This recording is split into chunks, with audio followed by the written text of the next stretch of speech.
বন্ধুরা, welcome back to my channel. নতুন একটা ভিডিওর সাথে আপনাদের সবাইকে জানাই স্বাগত। তো আশা করছি আমরা সবাই ভালো আছেন, সুস্থ আছেন। তো ভিডিওটা এন্ড পর্যন্ত দেখতে থাকুন, আশা করছি খুব ভালো লাগবে। আমরা এই নদীর পাড়ে এখন এসেছি। এই যে দেখুন নৌকা, কতগুলো নৌকা বাঁধা আছে। এই যে দেখুন,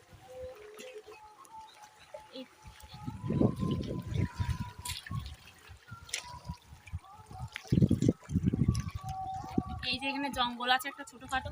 তো আপনারা যারা কম বেশি করে জানেন যে বাঘের, সুন্দরবনের জঙ্গলে বাঘ থাকে, তো বাঘ সত্যিই থাকে, কিন্তু এই সব জঙ্গলে না। এই যে নদী পেরিয়ে আমার পেছন দিকে একটা জঙ্গল দেখতে পাচ্ছেন, খুব আবছা দেখা যাচ্ছে, একটা লাইন দেখুন সবুজ কালারের, ওই জঙ্গলে বাঘ থাকে। তো এই যে নৌকাগুলো এখানে বাঁধা আছে, নৌকাগুলো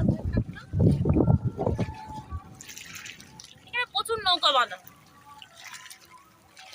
তো এই নৌকা নিয়ে যারা জাল ধরতে যায়, তো তাদেরকে বাঘ গিয়ে অ্যাটাক করে। তো বাঘের দেখা মানে বাঘের পেটে চলে যাওয়া। আর তাছাড়া লোকালয়ে বাঘ খুব একটা পার হয় না, কারণ তাদেরও তো একটা